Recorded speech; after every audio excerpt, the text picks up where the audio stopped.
പെണ്ണേ, നിന്റെ തലമുടിയുണ്ടല്ലോ, നിന്റെ തലമുടി ഔറത്താണ്. അത് വാരി വലിച്ച് എറിയാറുള്ളതല്ല, വീടിന്റെ മൂലയ്ക്ക് കൂട്ടിവെക്കാറുള്ളതല്ല. പ്രിയപ്പെട്ട സഹോദരിമാരെ, തലമറക്കാതെ പുറത്തിറങ്ങുന്നത് അപകടമാണെന്ന് എല്ലാ ഉസ്താദുമാരും പറയുന്ന പോലെ നൗസാദ് ബാക്കവിയും പറഞ്ഞു എന്നതിനപ്പുറം ഒരു ഗൗരവം നിന്റെ മനസ്സിന്റെ അകത്ത് വന്നില്ല എങ്കിൽ അമലുകൊണ്ട് പ്രതിഫലമില്ല. അതുകൊണ്ട് ലജ്ജ വേണം, ലജ്ജ വേണം സഹോദരിമാരെ. ശരീരത്ത് ധരിക്കുന്ന വസ്ത്രത്തിന് കാണുന്നവർക്ക് പോലും ലജ്ജ നഷ്ടപ്പെട്ടു പോകുന്ന രംഗമാണ്.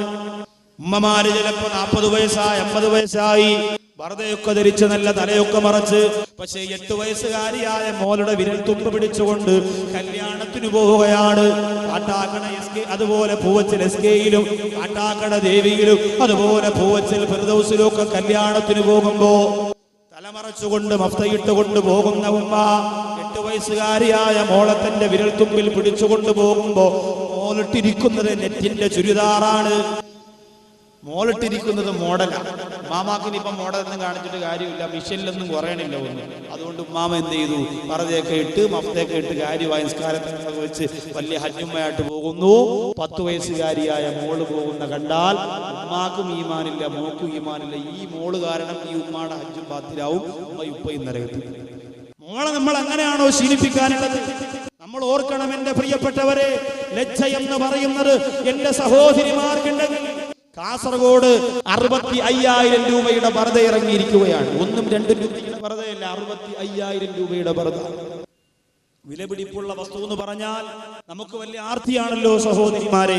65,000 രൂപയുടെ പർദ്ദ. എന്താണ് ആ പർദ്ദയുടെ പ്രത്യേകത? പർദ്ദയുടെ ഏറ്റവും താഴ്ഭാഗത്ത് സ്വർണത്തിന്റെ 4 പൂക്കൾ വെച്ച് പിടിപ്പിച്ചിരിക്കുകയാണ്. താത്തമാരിപ്പോ പറയും വെറുതെ അല്ല കാശ് കൂടിയത്. നമ്മുടെ നാട്ടിലെ സഹോദരിമാർക്ക് ആ പർദ്ദ ധരിക്കാൻ പറ്റും. നമ്മൾ വാങ്ങിച്ചു കൊടുത്താൽ ആ പർദ്ദ അവർ കഴുകിയിട്ടാൽ ഉണങ്ങുന്നത് വരെ അവർ കാത്തിരിക്കണം. ഇല്ലെങ്കിൽ മച്ചമാരെടുത്തുകൊണ്ട് പോയി പണയം വെക്കും. നമുക്ക് പിന്നെ മഞ്ഞ കളർ കണ്ടുകൂടാ, കണ്ട അപ്പൊ നേരെ സൊസൈറ്റിയിലേക്ക് അങ്ങ് പോവാ. അതുകൊണ്ട് എന്റെ സഹോദരങ്ങളെ, സഹോദരിമാരെ, ഈ പർദ്ദ അപകടമാണ്. 65,000 സ്വർണം വെച്ച പർദ്ദയടക്കം നമ്മുടെ നാട്ടിൽ ഒരു ശരീരത്തിൽ ഇറുതിക്കിടക്കുന്ന മോഡൽ പർദ്ദകൾ വിറ്റടിച്ചു കൊണ്ടിരിക്കുമ്പോൾ എന്ന് പറയുന്നത് എന്റെ സഹോദരിമാരെ, അൽ ഹയാഉ വൽ ഈമാനു ഖുരിനാ ജമീആ. അല്ലാഹുവിന്റെ റസൂൽ പറയുന്നു, ലജ്ജയും ഈമാനും ഒരുമിച്ച് ചേർക്കപ്പെട്ടിരിക്കുന്നതാണ്. രണ്ടിലൊന്ന് ഉയർന്നു പോയാൽ രണ്ടും ഉയർന്നു പോകുന്നതാണ്. ലജ്ജ ഉയർന്നാൽ ഈമാനും ഉയരും. മക്കയിലും മദീനയിലും നമ്മൾ എത്തണം. നമ്മൾ വിചാരിച്ചാ നടക്കും. പ്രിയപ്പെട്ടവരെ, സലാം പറയാ മദീനത്തുള്ള തിരക്കെത്രയാണ്!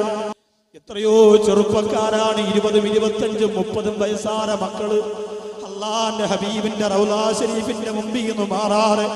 സലാമു അലൈക യാ റസൂലുള്ളാഹ് എന്ന് പറഞ്ഞ് കരളുരുകി കണ്ണ് നിറഞ്ഞ് സലാം പറഞ്ഞുകൊണ്ടിരിക്കുമ്പോ ഈ കാലഘട്ടത്തിലും സിനിമാ നടന്മാർക്ക് വേണ്ടി തക്ബീർ വിളിക്കാനല്ലാതെ എന്റെ പ്രിയപ്പെട്ടവരെ സംസ്കാര ശൂന്യമായ പ്രവർത്തനങ്ങളുമായി മുന്നോട്ട് പോകാനല്ലാതെ ഈ സമുദായത്തിന് എന്തിന് കഴിയും? പ്രിയപ്പെട്ടവരെ, മാറിയേ പറ്റൂ, മാറ്റിയേ പറ്റൂ. പരിവർത്തനത്തിന്റെ പടപ്പാട്ട് പാടുന്ന പടക്കുതിരകളായി പടവങ്കോട് പള്ളിയുടെ പരിശുദ്ധമായ മുറ്റത്തിരുന്ന് ചാടി എഴുന്നേറ്റ് പൊട്ടിക്കരന്നുകൊണ്ട് ദുആ ചെയ്തു പോകുന്ന ഖൽബ് നന്നാരൈവത്വമായിട്ട് എന്റെ പ്രിയപ്പെട്ടവരെ നമുക്ക് മാറാ സാധിക്കണം. അല്ലാഹു തൗഫീഖ് തരട്ടെ. അതുകൊണ്ട് ലജ്ജയുള്ളവര് ഈ പരിപാടികളൊന്നും ചെയ്യൂല. ആ മാറ്റിയേ പറ്റൂ. പ്രിയപ്പെട്ടവരെ, ഹറാമ് തന്നെയാണ്. എല്ലാ നന്മകളും ഒളിഞ്ഞു പോയാൽ എവിടെ പോകും സഹോദരങ്ങളെ? എന്റെ ഒരു പ്രിയ കൂട്ടുകാരൻ 27 വയസ്സിനകത്ത് പ്രായമുള്ള നിസാമുദ്ദീൻ എന്ന് പറയുന്ന എന്റെ പഴയകാലത്ത് വാഹനം ഓടിച്ചുകൊണ്ടിരുന്ന അനസ് എന്ന് പറയുന്ന സഹോദരന്റെ ജ്യേഷ്ഠൻ വെള്ളിയാഴ്ച കിടന്ന് തന്റെ വീട്ടിലുള്ള മിണ്ടാപ്രാണിയായ ആടിന് വൃക്ഷത്തിന്റെ ഇലയായ പ്ലാവിന്റെ ഇലയെടുക്കാൻ വേണ്ടി തോല് കൊടുക്കാൻ വേണ്ടിയിട്ട് ആ പ്രിയപ്പെട്ട കൂട്ടുകാരൻ ഒരു പുരയിടം വൃത്തിയാക്കിക്കൊണ്ടിരിക്കുന്ന മുതലാളിയുടെ കാമ്പൗണ്ടിനകത്തേക്ക് അയാളെ വിളിച്ചിട്ട് ചെന്നു. ആ പ്ലാവിന്റെ ഇലകൾ ഇങ്ങനെ വെട്ടിമുറിച്ചു കൊണ്ടിരിക്കുമ്പോൾ JCB കൊണ്ട് വൃക്ഷം ഇങ്ങനെ പൊഴുതു മാറ്റിക്കൊണ്ടിരിക്കുന്ന സ്ഥലത്ത് സുബ്ഹാനല്ലാഹ് ഒരു വലിയ തെങ്ങ് JCB പൊഴുതപ്പോ അവരുദ്ദേശിച്ച സ്ഥലത്തേക്ക് ആ തെങ്ങ് ചെന്ന് വീണില്ല. ഈ പ്രിയപ്പെട്ട സഹോദരൻ കുനിഞ്ഞു നിന്നുകൊണ്ട് ഇലയെടുത്തുകൊണ്ടിരിക്കുന്ന സ്ഥലത്തേക്ക് ഒരു തെങ്ങാണ് വന്ന് വീഴുന്നത്. ഓർക്കണം, ഒരു വെള്ളക്കൊച്ചങ്ങ വന്ന് വീണാൽ, ഒരു തെങ്ങിന്റെ മുകൾ ഭാഗത്ത് നിന്ന് ചെറിയ ഒരു ഭാഗം വന്ന് വീണാ എത്ര വേദനയാണ് പ്രിയപ്പെട്ടവരെ, എത്ര അപകടമാണ്. ആ സഹോദരന്റെ തലയിലേക്കാണ് തെങ്ങിന്റെ മണ്ടയുടെ ഭാഗം വന്ന് വീണത്. 2.5 ദിവസത്തോളം മെഡിക്കൽ കോളേജിന്റെ കാഷ്വാലിറ്റിയിൽ, മെഡിക്കൽ കോളേജിന്റെ ഒബ്സർവേഷനിൽ ആ പ്രിയപ്പെട്ട സഹോദരൻ ജീവിതമാണോ മരണമാണോ എന്നറിയാതെ കിടന്നപ്പോൾ വേദന നിന്നുകൊണ്ട് ആ പ്രിയ കൂട്ടുകാരന്റെ സഹോദരങ്ങളും ബന്ധുക്കളും പുറത്തു നിൽക്കുമ്പോ, പ്രിയപ്പെട്ടവരെ, 3 വയസ്സിനകത്ത് പ്രായമുള്ള ഒരു കുഞ്ഞിന്റെ ഉപ്പയായിരുന്നു ആ കൂട്ടുകാരൻ. മരണപ്പെട്ടു പോയില്ലേ? എത്ര മോഹങ്ങളുണ്ടായിരുന്നു. ചെറിയ ഒരു തക്കാവല് മസ്ജിദിലെ ഇമാമായിരുന്നു. സഹോദരങ്ങള്, തന്റെ വീട്ടിലേക്ക് ബൈക്ക് വരുമ്പോ ഇന്നും ആ 3 വയസ്സുള്ള മകൻ തന്റെ വാപ്പച്ചി വന്നെന്ന് പറഞ്ഞുകൊണ്ട് വാതിലിന്റെ മുമ്പിലേക്ക് വന്ന് പൊട്ടിക്കരയുമ്പോ, സഹോദരങ്ങള്, യൗസാദ് പറയുമ്പോ നിങ്ങൾ വിചാരിക്കും കളിയാക്കാൻ വേണ്ടി പറഞ്ഞതാ, ഉസ്താദേ എത്ര വൃത്തികേടോടുകൂടി എന്തിനാ നിങ്ങൾ പറഞ്ഞതെന്നൊക്കെ തോന്നും. എന്റെ യുവാക്കളെ, നമ്മൾ ഇനി എന്നാണ് രക്ഷപ്പെടാൻ വേണ്ടിയിരിക്കുന്നത്? ഇനി എന്നാണ് നന്നാവാൻ വേണ്ടിയിരിക്കുന്നത്? സമയമില്ല. ഉറങ്ങിക്കിടക്കുന്നവന് കാണുന്ന സ്വപ്നം പോലെ ദുനിയാവ് അവസാനിക്കാൻ പോകുമ്പോ എന്റെ കൂട്ടുകാരാ, സിനിമയും നാടകവും ഡാൻസും അതുപോലെ മണ്ണും പെണ്ണും കള്ളുമൊക്കെയാണ്. ഈ കാലഘട്ടത്തിലും നിനക്ക് വലുതായിട്ട് തോന്നുന്നെങ്കിൽ ഒന്നും എനിക്കും പറയാനില്ല. പക്ഷേ എന്റെ ഉത്തരവാദിത്വം ഞാൻ നിങ്ങളോട് പറയുകയാണ്. വെറുതെ കുറെ പാട്ട് കേട്ടുകൊണ്ട്, കോമഡി കേട്ടുകൊണ്ട് നിങ്ങൾ എഴുന്നേറ്റ് പോയാലും നിങ്ങൾ നാളെ പടച്ചവരോട് പറയൂ, സാറ് വാക്കവിക്കെങ്കിലും പറഞ്ഞു തരാമായിരുന്നു റബ്ബേ എന്ന് പറഞ്ഞുകൊണ്ട് എന്റെ മേൽ പഴിചാരാതിരിക്കാ. സങ്കടത്തോടെ പറയട്ടെ, യുവത്വമേ, രക്ഷയുടെ 100 കണക്കിന് കവാടങ്ങൾ പുറം കാലുകൊണ്ട് വലിച്ചെറിഞ്ഞ് നരകം മതിയെന്ന് സാഠ്യം പിടിക്കുന്നവരായി മാറല്ലേ. അതുകൊണ്ട് ലജ്ജയെന്ന് പറയുന്ന ആ സമ്പ്രദായം എന്റെയും നിങ്ങളുടെയും ജീവിതത്തിൽ ഉണ്ടാവണം. മോശമായ സ്വഭാവങ്ങൾ ഒഴിവാക്കുക.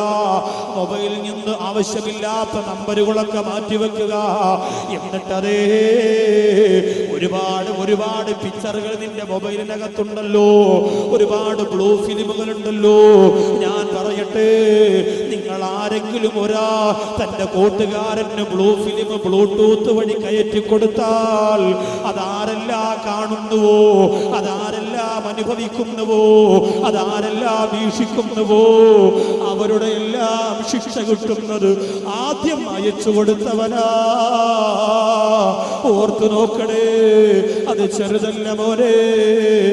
കലിങ്ങിന്റെ മുകളിലും വായനശാലയിലും പള്ളിയുടെ കാമ്പൗണ്ടിലും പുറംപള്ളിയിലും ചാരിയിരുന്നു കൊണ്ട് ബ്ലൂടൂത്ത് വഴി നല്ല പേരുകൾ പരസ്പരം കൈമാറുന്നവരെ നീയാണ് അയച്ചു കൊടുക്കുന്നതെങ്കിൽ അവര് കാണുന്നതിന്റെ ശിക്ഷ അവർക്ക് കിട്ടുന്നത് പോലെ ഒട്ടും കുറയാതെ നിനക്ക് കൂടി കിട്ടുന്നതാ. ആനുകാലികമായി ഈ വിഷയങ്ങൾ പറയുമ്പോ പുരുഷന്മാരോട് മാത്രമല്ല പറയാനുള്ളത്. എന്റെ പ്രിയപ്പെട്ട സഹോദരിമാരെ, നിങ്ങളും ശ്രദ്ധിച്ചേ മതിയാകൂ. ഇന്ന് പെൺകുട്ടികളൊക്കെ മൊബൈലുള്ളവരല്ലേ. 8ാം ക്ലാസ്സുകാർ 2 മൊബൈൽ ഉപയോഗിക്കുമ്പോ, 10ാം ക്ലാസ്സുകാർ ട്രിപ്പിൾ ക്യാമറയുള്ള മൊബൈൽ ഉപയോഗിക്കുമ്പോ, രഹസ്യകാമുകന്മാരുമായി മെസ്സേജ് അയക്കുമ്പോ, പാതിരാത്രികളിൽ മോശമായ രീതിയിൽ സംസാരിക്കുമ്പോ, എവിടേക്കാണ് നമ്മുടെ ലോകം പോകുന്നത്? ജപ്പാൻ എന്ന് പറയുന്ന രാജ്യത്തിന്റെ അവസ്ഥ എന്റെ പടവങ്കോടുള്ള സഹോദരിമാര് പഠിച്ചിട്ടില്ലേ? നിങ്ങൾ പറയും അതങ്ങ് ജപ്പാനിലല്ലേ. കഴിഞ്ഞ വർഷം പരിശുദ്ധ റമദാനില് നോമ്പ് 21 രാവിന്റെ ശ്രീകാര്യത്ത് ഭൂമി കുലുക്കമുണ്ടായില്ലേ? അട്ടക്കുളങ്ങരയിലും കരമനയിലും മണക്കാട് ഭൂമി കുലുക്കമുണ്ടായില്ലേ? ശ്രീകാര്യത്ത് 7ഓളം വീടുകൾ പരസ്പരം ചേർന്നു പോയില്ലേ?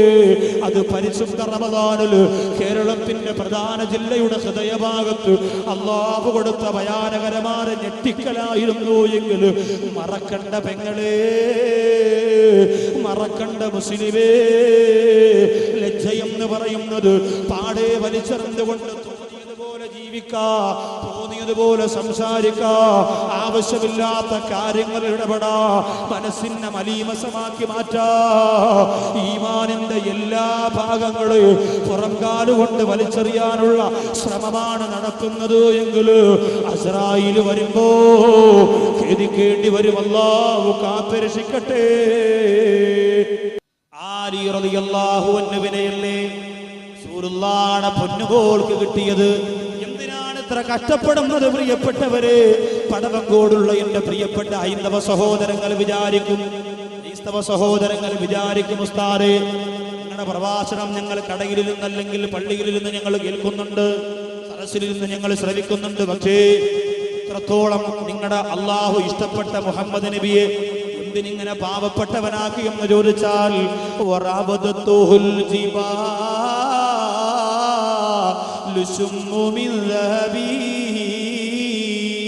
അല്ലാഹുവിന്റെ റസൂലിന്റെ മുമ്പിലേക്ക് പർവ്വതങ്ങളാണ് വന്ന് ചോദിച്ചത്, നബിയേ ഞങ്ങൾ സ്വർണത്തിന്റെ മലകളായി മാറട്ടെ, അങ്ങയുടെ പട്ടിണി മാറ്റോ, അങ്ങയുടെ കഷ്ടപ്പാട് മാറ്റോ, സ്വർണത്തിന്റെ മാമലകളായി ഞങ്ങൾ മാറട്ടെയോ നബിയേ. ഓ സമയത്ത് അല്ലാഹുവിന്റെ റസൂല് പറഞ്ഞതെന്താ? അല്ലാഹുമ്മ അഹീരി മിസ്കീനാ, എന്നെ ഒരു പാവപ്പെട്ടവനായി ജീവിപ്പിക്കണേ എന്ന് അല്ലാഹുവിനോട് ചോദിച്ചു വാങ്ങിയ ജീവിതമാണ്. അതുകൊണ്ട് ഉള്ളത് കൊണ്ട് പൊരുത്തപ്പെടണം. നമ്മൾ ആർത്തി പാടില്ല, വിശ്വാസിക്കാർത്തി ഉണ്ടാവൂല.